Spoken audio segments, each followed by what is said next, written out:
A man works his whole life building something solid: family, business, reputation. And in one moment, it can all turn to dust. My name's Jack Zimmer. I'm 55 years old, and I've spent the better part of my life working with my hands. Not just swinging a hammer, but making something last, something that'll stand long after I'm gone. Grew up in a small Tennessee town where a man's word meant something. Joined the army young, spent years overseas making sense of chaos, then came home when my father got sick. Built Zimmer and Sons Construction from the ground up. People trust me. They know if I shake on something, it gets done.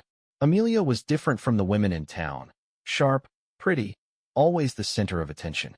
She liked expensive things, big nights out, the kind of thrill you find in fast cars and crowded bars. I was steady, reliable. I figured she wanted something solid. A house, a family, a future. Turns out, some people never stop chasing the high. I started noticing it in the little things. The perfume, that wasn't for me. The way she checked her phone like a teenager waiting on a crush. Late nights out with the girls, when the girls didn't seem to know a damn thing about it. I ignored it longer than I should have, because that's what a man does. You don't jump to conclusions, you don't go looking for ghosts. You wait. You watch. Then one evening, Mitch Dempsey, a guy I've known half my life, leaned against the side of his cab outside Hank's diner, watching me over his coffee cup. Mitch used to be a reporter, back before he pissed off the wrong people and lost his job. Now he drives a cab and sees more than most men do. You ever notice your wife likes to take the long way home? He asked, like we were just shooting the breeze. I didn't flinch, didn't look at him, just kept stirring my coffee. That right? Mitch shrugged, took another sip. Sure. I mean, must be nice to have friends all over town. Downtown. The next county over. Little tattoo shop, you know the one? Black Anchor. He glanced up, watching for a reaction. I kept my voice flat. What are you getting at, Mitch? He smirked, scratching his beard. Nothing, Jack. Just saying, if I was married to a woman like Amelia, I'd want to know where she spends her time. He set a couple of bills on the table, clapped my shoulder, and walked off. I sat there, the coffee turning to sludge in my cup, my gut twisting in a way I didn't like. I could have ignored it. Could have chalked it up to Mitch running his mouth. But men like Mitch don't speak unless they know something. And I hadn't stayed in business this long by ignoring red flags. So I watched. Not like some jealous kid, checking her phone when she wasn't looking. No, I watched the way a man watches his work site, paying attention to cracks before they turn into collapse. Amelia was careful, but not careful enough. A dinner receipt for two at a restaurant she claimed to have gone to with a friend, except the friend wasn't in town that weekend. A second phone charger, tucked in the glove compartment. A sudden interest in going out, just to get some air on Friday nights. Then there was the florist. Briarwood Florals was a small shop near Main Street, run by an older couple who knew everybody's business but didn't gossip about it. Their assistant, Katie Monroe, was young, bright, always quick with a smile. I stopped by one day, just to pick up something for my mother's birthday. Katie started chatting like she always did, and without meaning to, she let something slip. Amelia came in yesterday. Oh, and Eric was just in the day before. Funny how you both like lilies. She laughed, arranging a bouquet. Guess great minds think alike. I didn't react. Didn't let my face change. Just nodded. That right? Yeah, she said, focused on tying the ribbon. She always gets the deep red ones. I asked her if it was for a special occasion, and she just smiled. I left the shop with my mother's flowers and a stone sitting in my gut. I knew then. Didn't have the proof yet, but I knew. And when a man knows, he does what needs doing. I waited. Watched her patterns. Checked the car when she got home late. Found a second phone in the console, tucked under an old receipt. My hands were steady as I flipped through the messages. Eric. Late night conversations. Plans. A whole second life she thought I'd never find. I set the phone back exactly where I found it. Walked into the house like nothing had changed. Because as far as Amelia knew, nothing had. But she'd made a mistake. She thought I was just another man she could lie to, string along. What she forgot is that I build things for a living. I know how to set the foundation. And I know exactly how to make sure it all comes crashing down. I didn't say a word to Amelia that night. Just sat at the kitchen table with a beer, watching the clock tick past midnight while she showered upstairs. I pictured the water washing him off her, making her fresh and clean before slipping into my bed like nothing had happened. Like she hadn't just spent the night tangled up with another man. She had no idea that I knew. Not yet. The next morning, I moved like always, coffee, news, boots on, out the door by 6. She came downstairs still in her robe, hair damp, looking like she'd barely slept. Guilt or just exhaustion? I didn't know. Didn't much care. "You're quiet," she said, leaning against the counter, stirring cream into her coffee. I sipped mine black, watching her. Not much to say. She hesitated, then forced a smile. "You working late again?" "Probably." I didn't look away, didn't blink. Let the silence stretch. She fidgeted under it, tapped her spoon against the rim of her cup. "Well, I might meet up with the girls," she said, too casual. Sarah and Amanda were talking about drinks. Sarah had moved to Texas last year. Amanda had a newborn at home. A lie, and a bad one. I just nodded, grabbed my truck keys off the table, and walked out. At work, my foreman, Brody Reese, gave me a look as I climbed out of the truck. "You look like you didn't sleep," he said, handing me a clipboard. I glanced over the numbers, checked the materials list. "I slept fine." Brody grunted. "You lie for a living, Zimmer, but not about that. You gonna tell me what's eating at you or keep pretending?" Brody had been with me since the beginning. A decade of hard work, long hours, and beers after shifts had made him one of the few men I trusted. I exhaled, running a hand over my jaw. Found out something I wish I hadn't. He didn't push, just nodded. "You need anything?" I thought about that for a second. I had the proof. I had the plan forming in my head. What I needed now was to see it with my own eyes. Later that evening, I parked a few blocks down from Black Anchor Inc., killed the lights, and waited. The street was quiet except for a couple of guys smoking outside the bar across the way. I checked my watch. 9:47 p.m. At 10:02, Amelia's car pulled up. She sat there a minute, fixing her lipstick in the mirror. Then she got out, smoothed her dress, and walked inside. I should have felt something. Rage, betrayal, pain. But all I felt was a cold, hard clarity. I didn't go in. Didn't storm through the door like some fool in a bad movie. I wasn't about to give them the satisfaction of drama. I just waited, watched the lights through the windows, noted how long she stayed. At 11:26, she came out. Hair tousled, moving slower than before. She checked her reflection in the window, ran a hand over her neck. Then she drove home to me. By the time I pulled into our driveway, she was already inside. Lights were on in the living room. I sat in the truck for a minute, gripping the wheel. When I walked in, she was on the couch, wrapped in a blanket, flipping through her phone. She looked up and smiled like nothing was wrong. "Hey, how was your day?" I stared at her. At the woman who thought she was outsmarting me. At the life I'd built with someone who didn't deserve it. "Long," I said finally. "Real long." Then I went upstairs, shut the door behind me, and let her sit there in the quiet, not knowing that everything she had was about to be taken away. I spent the next few days putting the pieces together. The texts, the receipts, the pictures. Patterns emerged, predictable as the sunrise. She met him on Tuesdays and Fridays, always late at night, always the same damn place. I documented everything. Not because I needed proof, no, I had all the proof I'd ever need. This was for me. For my own goddamn satisfaction. A man builds something with his hands, he deserves to know exactly how it fell apart. At work, I kept my head down. The crew didn't ask questions, but I caught the way Brody watched me. He knew something was coming. Hell, maybe even Mitch did, too, because he stopped making his usual comments and just gave me knowing looks when he saw me around town. I wasn't the type to run my mouth, and men like them knew that when I got quiet, something was brewing. Amelia, for her part, kept playing her game. She kissed me goodbye in the mornings, sent texts about dinner plans, made small talk about the weather. It was almost impressive how smoothly she lied, how easy it was for her to live a double life. I let her think she was getting away with it. Let her settle into that false sense of security. She had no idea I was already pulling the rug out from under her. I made a call to Hickory Ridge Lodge, the nicest event space in town. Told them I was throwing a party, big guest list, open bar, full catering. They were happy to accommodate. I sent the invitations out, made sure every name mattered. Friends, family, the people she'd never want to disappoint. Her father, Henry, who still thought the world of her. Her mother, who had spent years bragging about our perfect marriage. People from my crew, from my business, old friends, new ones. I played it off like a celebration, something to mark a fresh start. Amelia, of course, ate it up.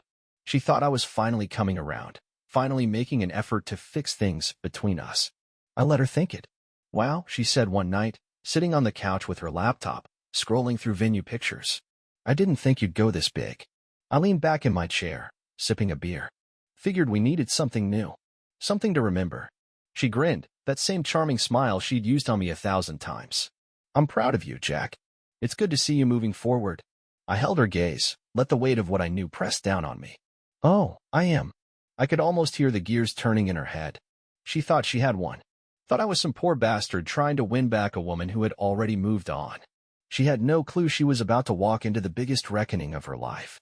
The night of the party, I stood outside Hickory Ridge Lodge, watching the guests file in. Strings of lights lined the walkway, giving the place a warm glow. Laughter carried from the front doors, the low hum of conversation and clinking glasses filling the air. Amelia had gone all out. New dress, styled hair, jewelry that shimmered under the lights. She was in her element, greeting guests with that effortless charm of hers, floating from conversation to conversation like a politician at a fundraiser. She thought tonight was about us, about a new beginning. I let her have that for now. Inside, the place was packed. I shook hands, exchanged a few words with old friends, made sure to speak to Henry, her father. He was all smiles, clapping me on the back.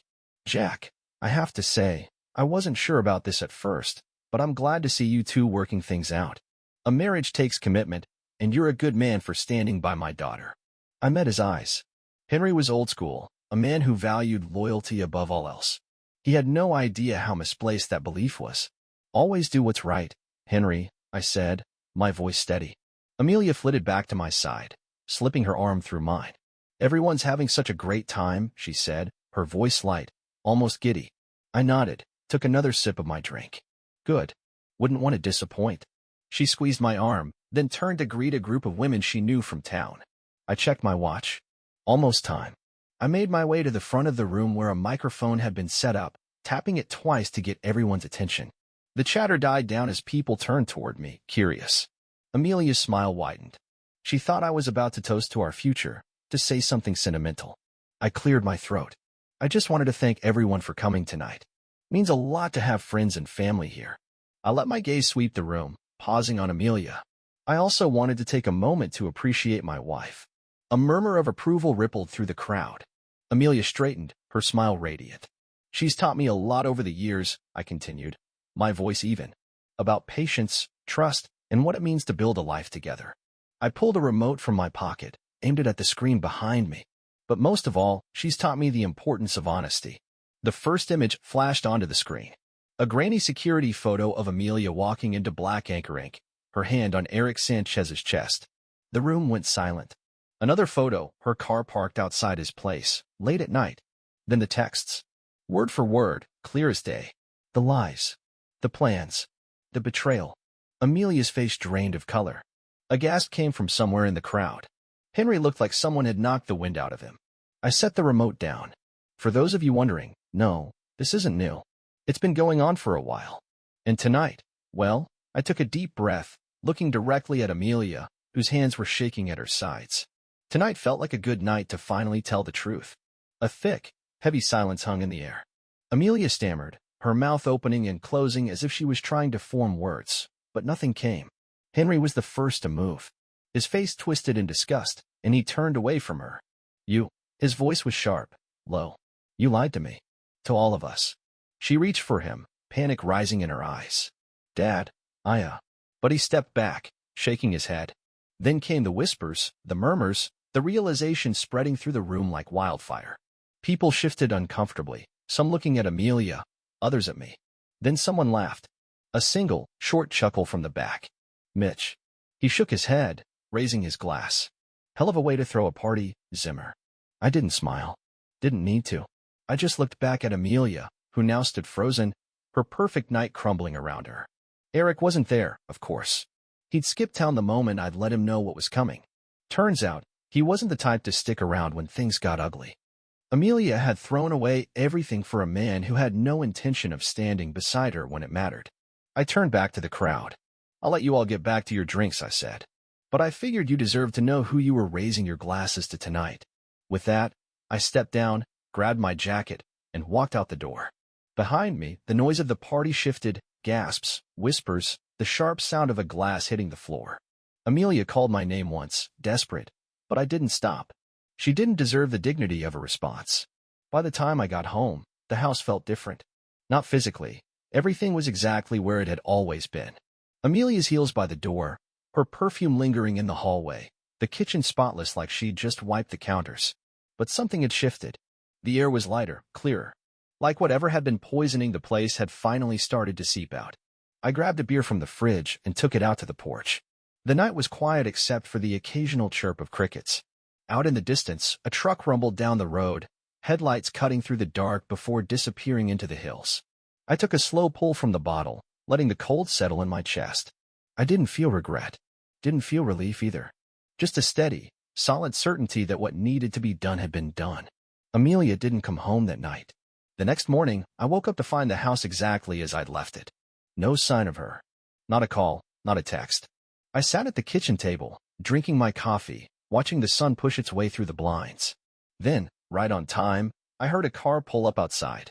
Mitch was standing in the driveway when I stepped out, leaning against his cab with a coffee in one hand, smirking like a man who'd just seen a damn good show. "Hell of a thing you pulled last night," he said, taking a sip. I shrugged. Seemed like the right time. "Oh, it was. Folks are gonna be talking about that one for years." He whistled low. She looked like she was gonna be sick right there in front of everyone. I didn't say anything. Mitch studied me for a second, then gestured toward the cab. "Need a lift somewhere? Could use the business." "Nah. Got some things to take care of." He nodded. "Fair enough. You hear what happened after you left?" I raised a brow. "Well, your pal Eric ain't much of a knight in shining armor. Word is he took off. Left her standing in the parking lot like a lost puppy." He chuckled. "Guess he was only in it for the fun." Not surprising.